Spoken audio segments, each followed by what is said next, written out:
Welcome, listeners.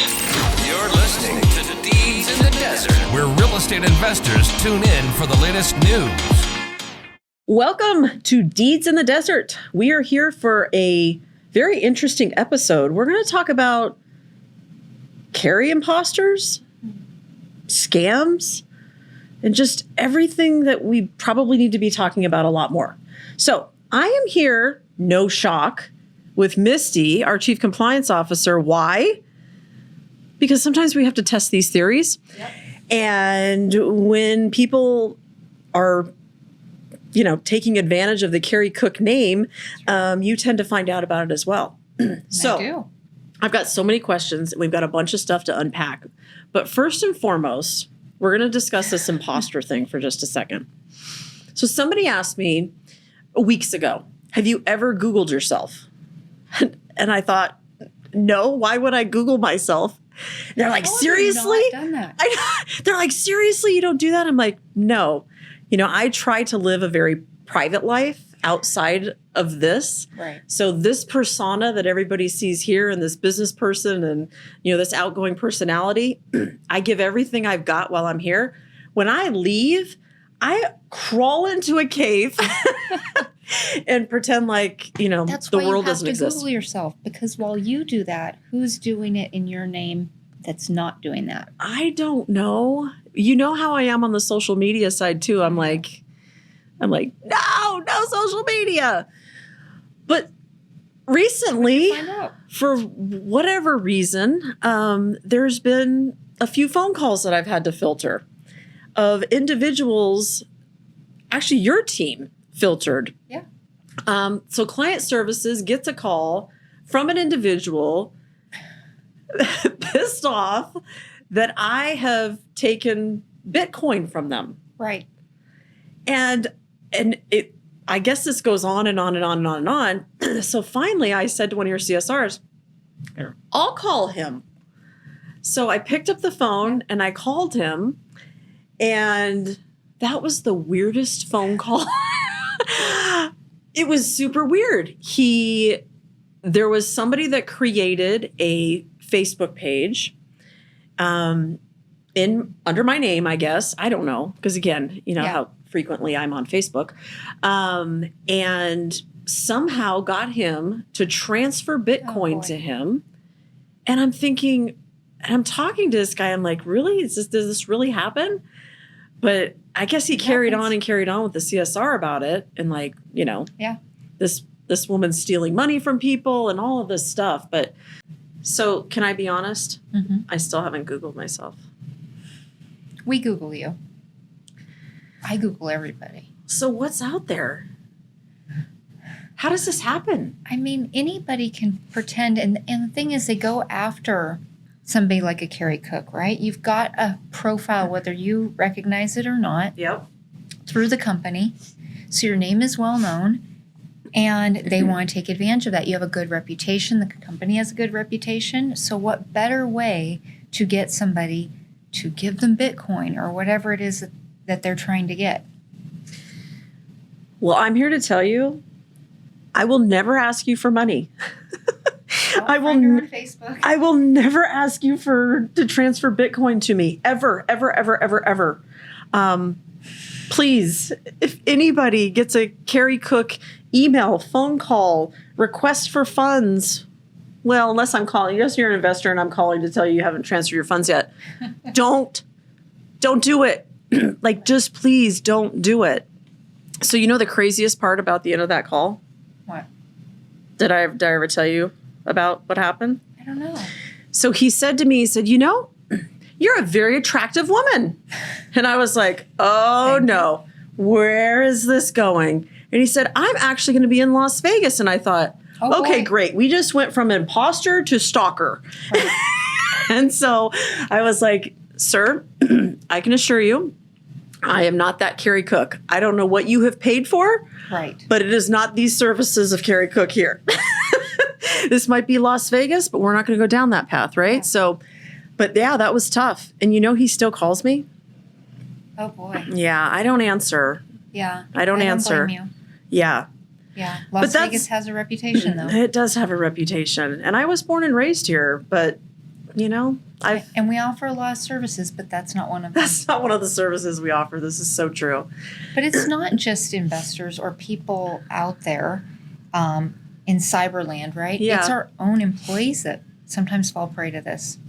Yes. I remember that story. Yeah. So, when the president of the company sends an email to you and says, hey, I need you to do me a favor, what do most employees want to do immediately? Respond, especially if you're newer. Yeah. So I had an employee who came to me one morning and said, Carrie's asked me to go run an errand for her.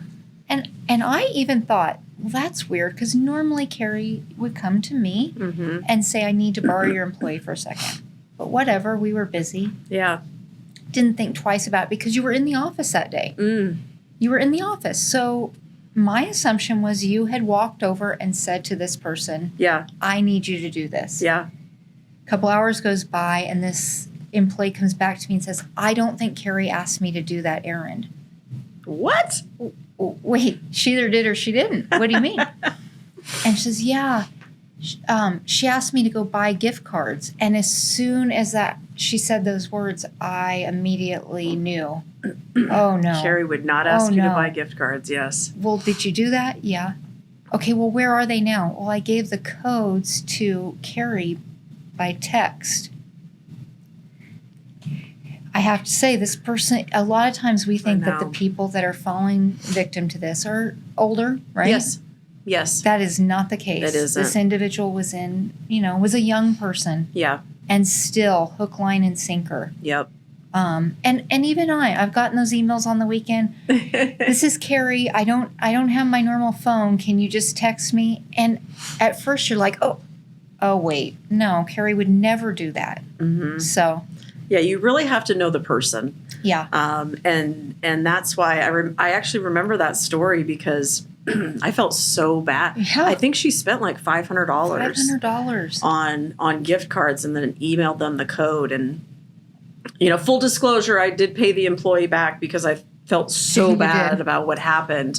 But that is a lesson that she will carry forward with her for the rest of her life. And we carry it because we now on day one of a new employee starting, I say to them, if you get an email from Carrie, check with me first. It's probably not Carrie. Yeah. So it becomes part of our handbook, right? It really does. Because if you know me, I will not ask you to go. I won't ask for favors, I guess is the best way to say it. True. And if you're an employee and you happen to work for me, I will always go to the manager of that employee if I need something. I would never go directly to the employee and ask for any of that. But man, these scammers are good. They really are. They're very convincing in a lot of their strategies and what they do. Yep. And even though we have, very solid security measures around our email, and it's not coming from, C. Cook at Ignite Funding. Yeah. It's coming from Carry something at somewhere, and they almost make it Ignite Funding, and there's an I at the end or something so closely that resembles that. You just have to be aware of it. You definitely have to be aware of it. Yep. But what are you going to do? I mean, statistically speaking, I did do a little research on that. I think you might have done a little research as well. What did you find out there? It was really shocking. We know it happens a lot, but so in the stats that I was able to pull together, nearly 5 million phishing attacks occurred in 2023. 5 million.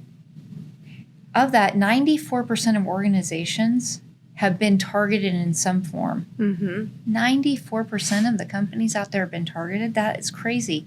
But even worse than that, do you know how much this costs globally, companies? I can't imagine. 2023, it was almost $3 billion in cost to companies. Yeah. And $10 billion of that was lost by U.S. Citizens due to scams. Yeah. It's very convincing. Crazy. I had a phone call. It was a couple weekends ago, and they called my cell phone, and they said that I did not show up for a federal grand jury subpoena. And I mean, this guy was so convincing on the phone. I mean, I knew it was a crop of crap. But have you ever just messed with them? Yes. Okay.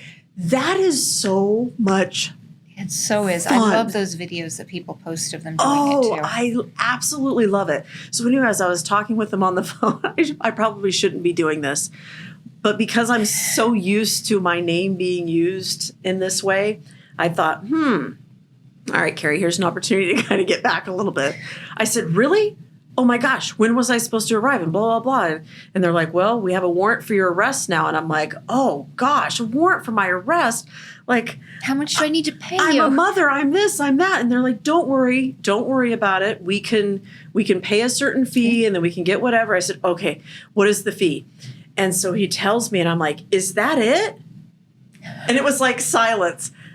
And I said, do you think I'm going to pay you a dime? Like a red that's cent? awesome. You know, that sort of thing. But for that moment, I think he thought, well, geez, I should have asked for more. Yeah. But it's definitely out there. You know, it even happens to me. I mean, Yeah. it even happens to me where you're like, I wonder if that is. But you notice now a lot of these companies, their messages that they have when you call, like even when you call the police department, this is nuts. So after I hung up that call, I thought, you know, I'm going to call the police department just to kind of see. No joke. You know what the message said? No. If you're being contacted by a scammer about a grand jury summons, and I thought, Oh gosh. this was our local police department here. So it's rampant. It's rampant. And so if you're ever questioning something, Yeah.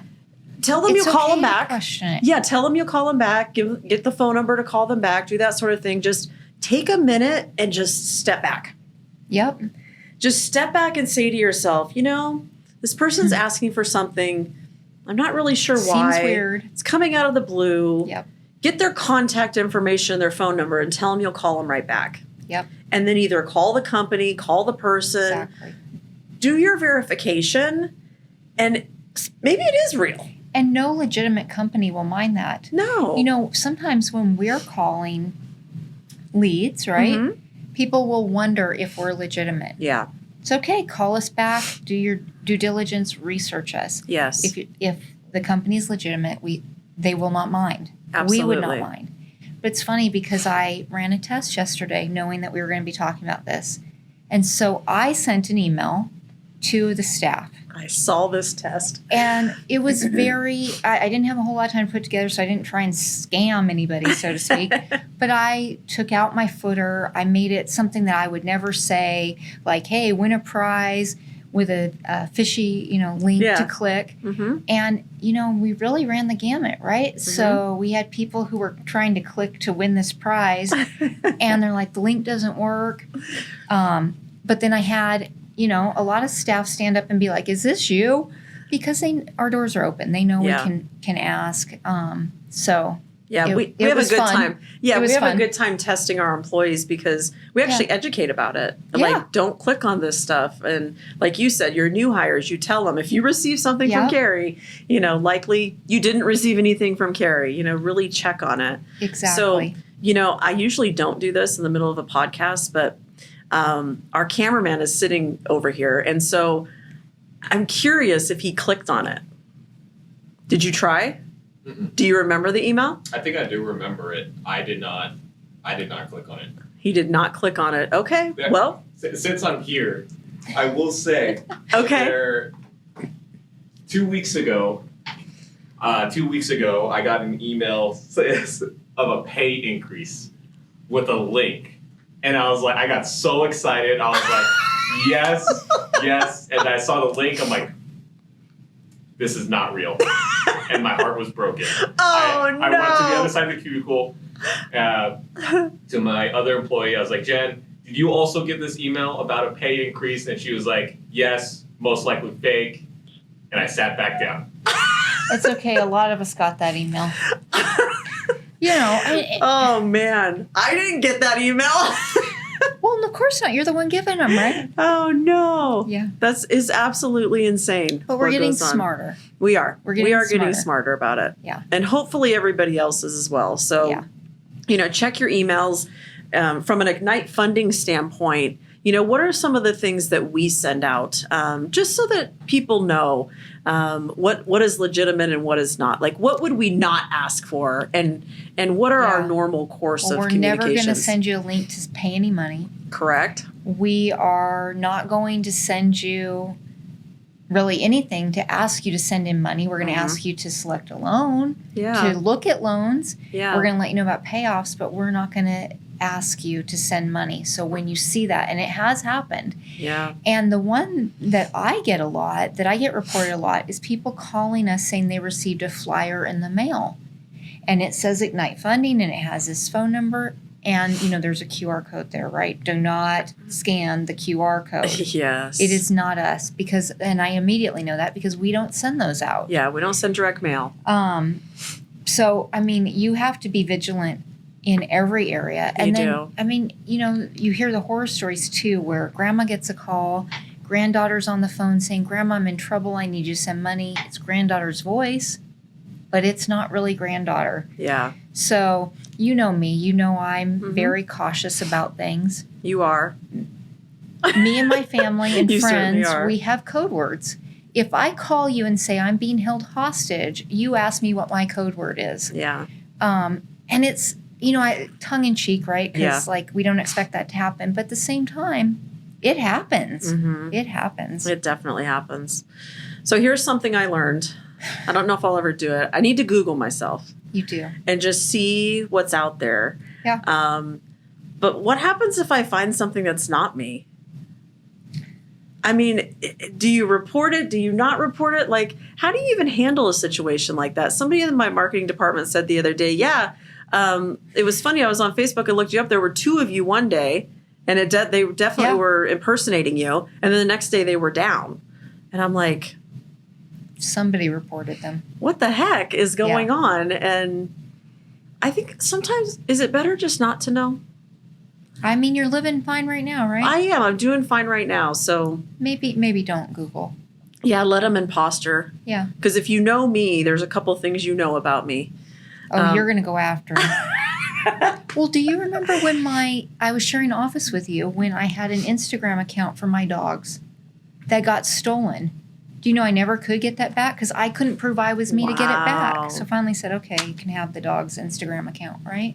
So unfortunately, it happens a lot. But when it does happen, as the innocent person, as the honest person, sometimes you're not in a good position. Yeah, that's so true. Well, is there anything else that we need to know about the Carrie imposters or the... Don't just click.